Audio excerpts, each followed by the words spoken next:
Hi, everyone. Welcome to this little chat with AJ. I'm Timo Toke. I'm the CEO of Both 3D. We're the creators of Ready Player Me, a cross-game outdoor platform. And AJ is the CEO of LIV. Hey, AJ. Nice to see you as an avatar. It's great, right? Nice to see you. It is. How do you like my face tattoos? I don't actually see you right now because I'm in VR and I've decided to be inside Steam VR Home. I But see. having been a lot in Wolf 3D's Avatar Creator, I'm sure they look excellent. Thank you.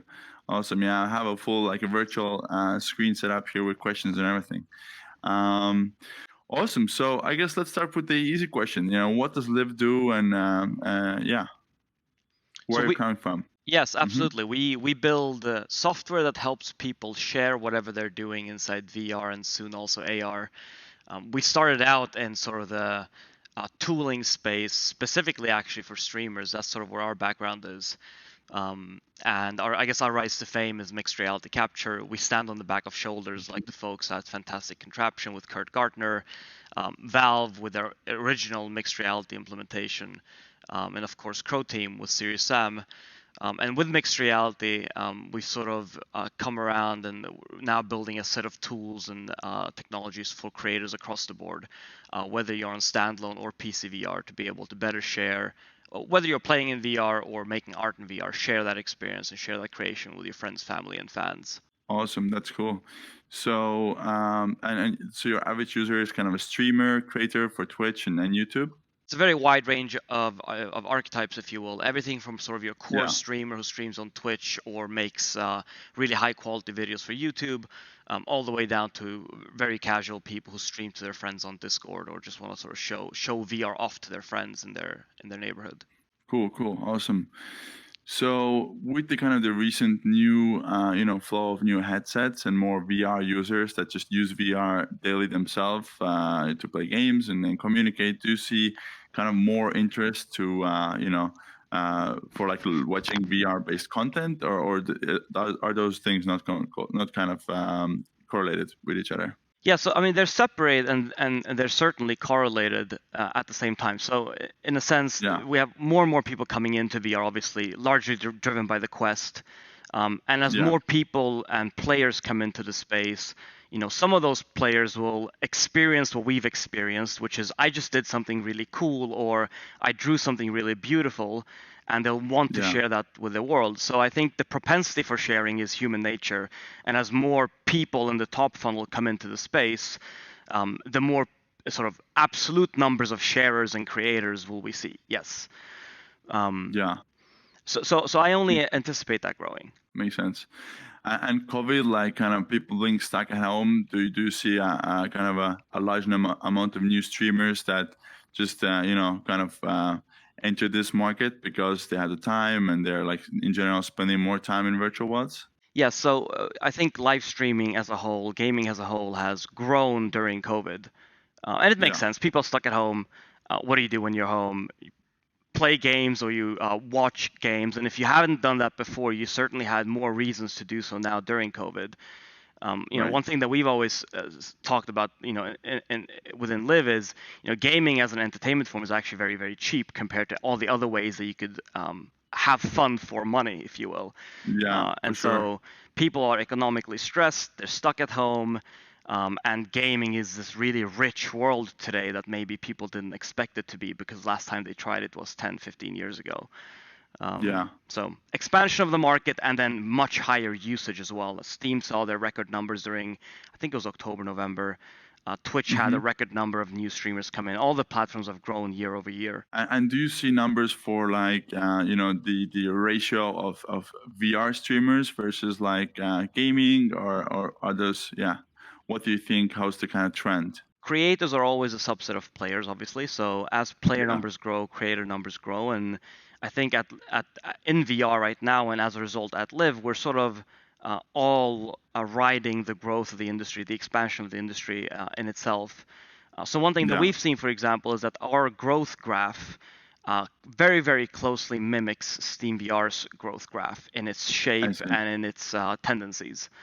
Um, And as we release our mobile app for our sort of Quest offering, or rather our standalone offering, with Quest being the first supported platform, we expect to see Mhm. similar behavior there, where our growth graph will likely follow the sales growth graph, or rather the monthly active players growth graph of the Quest 2. And with the mobile headsets, do you see kind of any other use cases besides kind of content creation? Like, we're having a Google Meet call right now, which is, I think, pretty cool. So something like that, or is that the thing that you're also thinking about? We think about it because we're obviously super nerdy about it, just like you guys are. So Yeah, we're always playing around with this tech. I mean, this idea was actually spawned by our CTO. He took it a step further. He overlaid the avatar onto the physical camera feed um, of the webcam. In this case, my webcam. yeah, That's actually sitting in the same position as my virtual cam now. Not by yeah, design for a calibration reason, just because I like to put it there. Because when I see myself now, I feel closer to how I see myself when I'm in normal Zoom yeah. calls. Makes sense. But yeah, so you can certainly use technologies like Live to do non-gaming and non-content creation related things.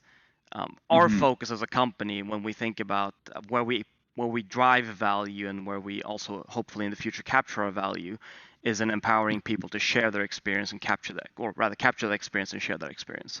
And because most of the content we see and also our core DNA really is gaming, or a big focus of ours is gaming. And we've made some awesome like innovations in enabling people to create videos with avatars and like without green screens, which has opened the market up for more people without like a professional setup, right? Like, can you tell more about that?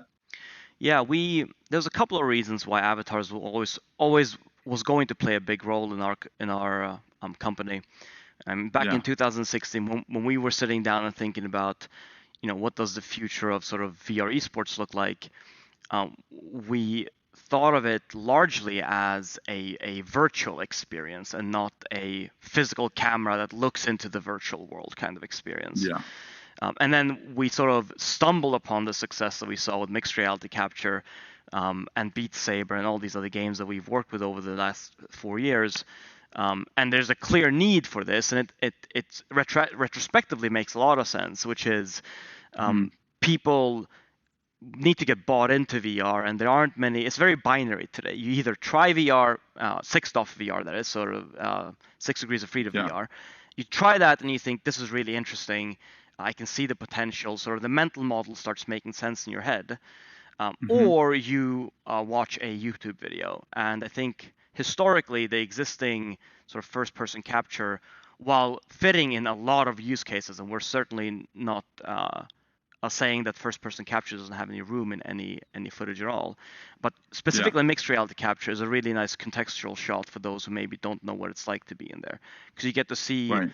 the player, or the input in this case rather, inside Yeah. the game environment itself. Right. And mixed reality meaning that you see the avatar of the person playing the game as opposed to a video overlaid on a virtual environment, right? Yeah, it's avatar or Just for the person, but viewer too. Yeah. it's more. It's really. I mean, mixed reality is a very convoluted term. So I mean, Yeah. we've long thought about, should we stop calling it mixed reality and just call it live, and just have people just think about Yeah. live when they think about any type of spectator technology in VR. Um, Yeah. Mixed reality in itself just means mixing physical and virtual. And Yeah. in the avatar use case, you're mixing physical people, me, with a Hmm. puppeteered avatar, and in the physical camera use case, you're mixing a physical camera feed with the virtual world. Yeah. I think that's a helpful clarification for sure. And yeah, it's a very the terms in this industry are very difficult to they have a lot of meaning for, and meaning is different for different people basically. And if I may add to that, I think the Yeah. easiest way to think about live, and something we've started thinking about a lot in the last 4 to 6 months, is uh, if if you really like break it all down, we're just a camera. Yeah. We're sort of the kind of function. The way we think about it now is the same functionality and utility you expect to get out of your phone in the real world, which is you can pull it up at any time and you can film this experience you're having, whether that's with friends or alone, and then you can do things with that thing. You can share it with people, you can store it, you can edit it. That's kind Yeah. of how we think about the virtual world. Just in the virtual world, you don't have physical cameras anymore. You have representations of physical cameras. And they're very Yeah. flexible and they're very powerful. And I think there's a lot of stuff that needs to be done there for people inside these increasingly complex and rich immersive experiences to really share that stuff as they go through them. Yeah, I mean, it was super fun to set this up. By the way, we didn't mention this, but this is in Live, and we're using Live to capture all this. Woo! So yeah, I messed around with the virtual cameras, and it's like, yeah, you can do a lot. So it's very cool. Initially we had thought about doing this with like regular webcams, right? And Yeah, I think one of the ideas that came up was to do it in avatars. And the beauty of this is, it, you know, nothing is perfect yet. I mean, you can see it, right? Both in our tech, in terms of how we yeah, rig this avatar, and in your tech, in terms of how rich these avatars are. Like, there are yeah, compromises that are totally. made as you're building stuff for early days. But the beauty of Yeah, this is that we can look at the imperfections. Like, you can look at my wrist here, for example. You can yeah, see how if I turn my wrist 180 degrees, I'm now suddenly doing physical impossibilities. And yeah, the reason this is beautiful is now we can just project the improvements. And so I love yeah, doing this because, to me, I mean, everyone can tell sometimes my lip flickers because my mic picks it up and there's no filtering in there yet, right? Our eye yeah, animations, there's no eye tracking in here. This is just heuristics, yeah, like look away, yeah, try and look at the camera. We're trying to make it smart. Same with lip syncing. So we obviously get a wavelength in, but then we try and make it look good. And all of this stuff is going to get so much better in the next 5 to 10 years. and that's gonna add so much to the whole experience of using an avatar either for multi-user experiences or for recording yourself and so forth for sure. Here's a funny thing that's Cool. happening right now. Because my Yeah. mic, I'm using a gaming headset, and my Yeah. mic is really close to the actual headphones. So Uh-huh. if you speak really loudly, or if I don't turn my volume down, the sound will bleed through my head into my mic, and when you speak, my lip will quiver. So when whoever's Yeah. watching, you'll watch Timo speak, and you'll notice my lip quivering. And that's not no cameras doing it. This is just, in this case, dumb technology that is getting better and better. I'm putting words in your mouth, basically. Exactly. Physically. Yeah. So how many people, like, what's the ratio of people that use like an avatar based or mixed reality based capture these days compared to using a video? So about 30% of our users today are avatar users. Okay. The vast majority of them are from Japan. So our third biggest Mhm. market is actually Japan, or third biggest country specifically is Japan.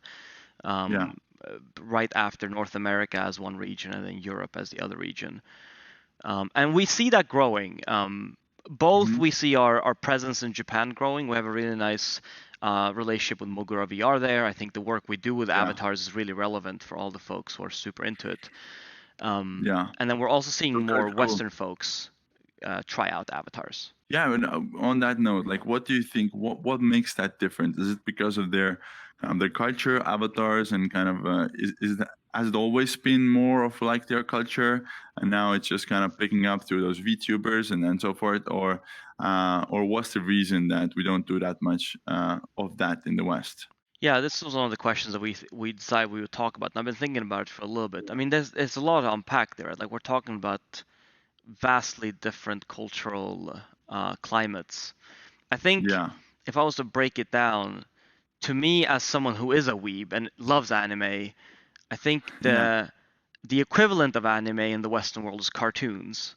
But the hmm, word cartoons has very different connotations in the West than the word anime does in the East, and to those who love anime.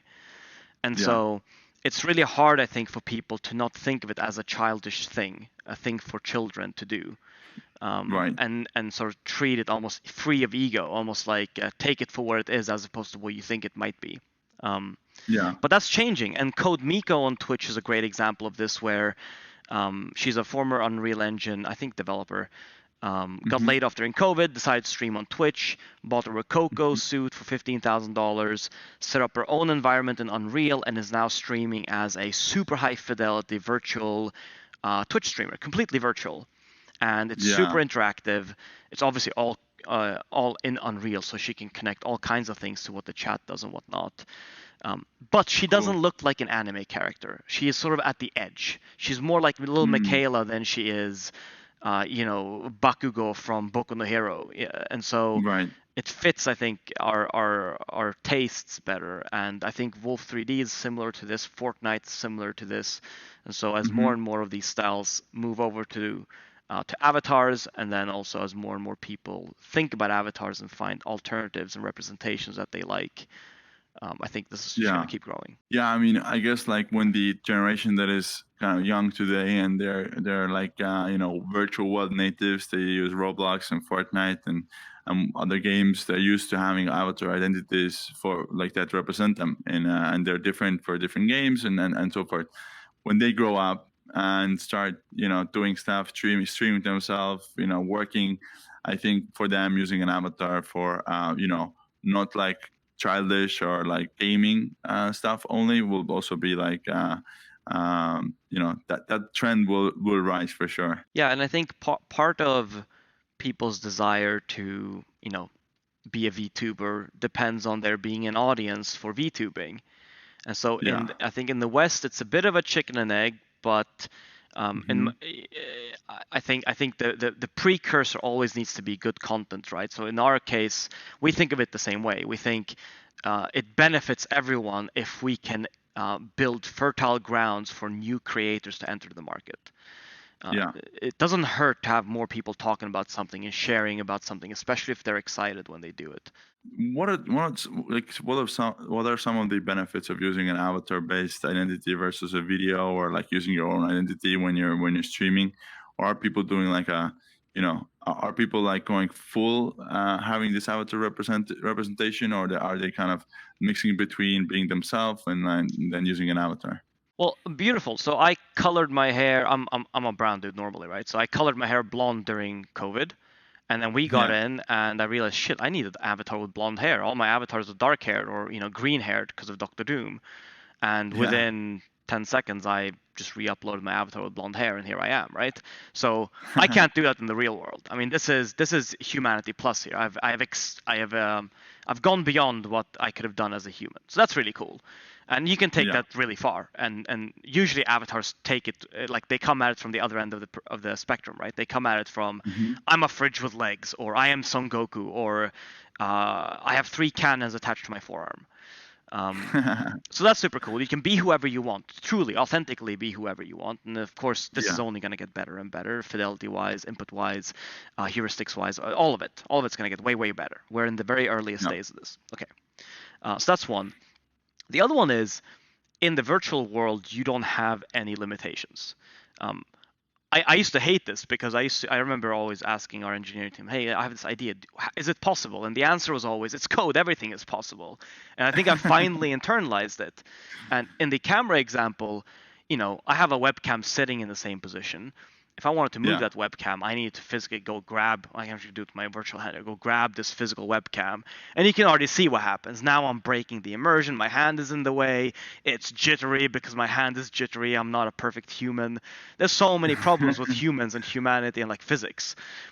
In the Yeah. virtual world, I can do anything. In fact, I can show you. Let me do that right now. Let me just take my camera and, oh, now I'm here. In fact, I'm gonna go. Let's do it. I'm sitting down now, so you can see me sitting down. This looks ridiculous. But now I'm in sort of Fortnite mode. Anywhere I look, my camera will look. I am now in an empty Yeah. space, so you don't see my environment. I figured that would be better for the distraction of it rather than me having like a Yeah. game in the background. Um, Sure. but all this stuff, I'm intentionally keeping it very lightweight because I don't want to break the frame that I've set up here. But whether Yeah. or not you want to, I wrote this paragraph the other day. The live camera is a extendable, retractable, rotatable, swervable, smoothable, programmable, swingable, on a dolly, wide lens, narrow lens. I mean, Bob's your uncle kind of camera. And the reason I say that is not because I'm, full of it. It's because it's just code. You want a smooth camera, you add some smoothing functions to this, some smoothing scripts to the camera. It's quite Yeah. straightforward. And in fact, that straightforwardness makes it very moddable. And I think that's something that we're super excited about is as we release an interface for people to really build their own experiences on top of Live, I think we'll see a similar ecosystem develop that we saw with Gary's mod, with Machinima, and even with places like Overwolf. And there's a lot Hmm. to talk about there, so I'll keep it short and close my Yeah. menu. No, that's absolutely awesome. Yeah. Yeah. Cool. So what are some things that you think are like blockers for that market to like go, 10x, or what can you do to help that happen? Yeah, I think I mean we've always when we hire people, for example, we talk about Yeah. truly believing that when people look back at like VR, the way we look back at Atari today, and Yeah. there's a Netflix documentary in 30 years, I think Live will be in that somewhere. There will Hmm. be some mention of mixed reality footage. There'll be some mention of these globally viral Beat Saber videos. There'll be some mention of avatar streaming and how Hmm. all of that spawned. So for us, I think the work we do is really important, and I think the people who join Live join because they think that work is really important. And then to answer your question on like where is this growing, I mean, the Quest has sold, by our estimations, just under 3 million units. Hmm. We expect most of them to be active. Hmm. Um, there's a content drought now, or at least there should certainly be more content. People are sort of running dry on content, it seems, even though it's increasing in pace. So Yeah. content would certainly help. Um, but I also think it's like a calendar time thing. I think we're on track. I really do now, especially with the Quest, seeing sort of the light at the end of the tunnel. I think we're beginning to cross the chasm, and I Hmm. don't see it stopping. I don't see companies like, I mean, we know that Apple is building a headset now, but even before that, I don't see anyone looking at the success of Facebook and the Quest and just like, oh, well, F it. We'll let them do it. Like that just Yeah. doesn't make sense to me as someone who's competitive and who's a business owner. And Yeah. if I saw that in our space, obviously I would be head over heels trying to be the very best in the space, like we are trying to be. Cool. So coming back to avatars a little bit, we discussed, the ultimate freedom of being who you want to be and kind of changing your avatar and so forth, and that's obviously going to be very important. And like it's it's one of the kind of the that's the magic part of the virtual world. But when we start spending more and more time in the virtual world, do you think there will be a need for or like people wanting to be themselves, or what, or would that use case be also like? I mean, in streaming, when you've seen the Ready Pay Me avatars in Live, what's been the feedback from users, and like why are some people preferring to be like a version of their own identity, and some others are want to be something entirely other. Oh, that's a hard question, Timo. It's like, why do people like oranges versus apples? Um, I I think a lot of it's mean, just I taste guess, and influences. Go ahead, sorry. yeah. Finish up. Yeah, maybe it's another great question actually. The better question is like, what are what are the types of people that prefer oranges, and what are the types of people Right. that prefer apples? Right. Yeah. Yeah. Excellent. Yeah, It's hard to draw a big brush over everyone. I would sure. say people who like anime are more open to crazy avatars. And I Yeah. think most avatars in VR today are anime avatars. So I Hmm. think most people in avatar streaming today are open to anime avatars, Right. aka apples in this case, let's say. Yeah. I think there are companies like you that are building less Apple-ish like avatars, Hmm. and they're gonna be in platforms like ours, and people are gonna get exposure to oranges now, and some people are gonna try oranges, and they're gonna like oranges. Makes sense. Cool. Yeah, I mean, like, there's a lot of apples. You can create all kinds of crazy avatars in multiple ways, but the oranges are still, kind of coming to the market. So, like your own personal avatar. So, yeah, I mean, obviously, this is something we think about a lot, and we work on that. So, but And yeah, I it's mean, cool to see. the crazy thing here is that avatars are going to replace us, right? Like Yeah. whenever we end up with photorealistic, perfectly photorealistic avatars or representations of ourselves, why would we use a real camera? I mean, it makes very little sense outside of potentially like cinematography reasons. where you would use a real camera because of the said limitations of before. So, when we think about mixed reality streaming in the traditional sense today, where you use a physical camera, Hmm. we think of, Facebook Reality Labs coming out with their photorealistic avatars, and then we won't really need physical cameras anymore, because if it is the same person, then you can just do so much more with virtual cameras.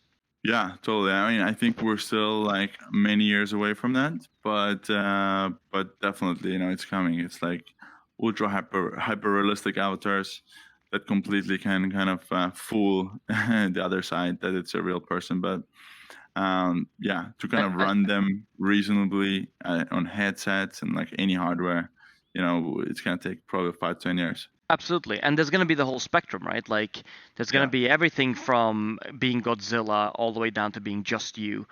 And I Hmm. imagine a lot of people will be sort of on the just you to you plus spectrum.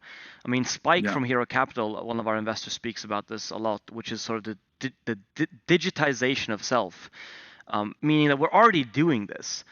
Very, like, if you go on TikTok, Snapchat, I'm not on Snapchat anymore, unfortunately, so I'm speaking from other people's experience.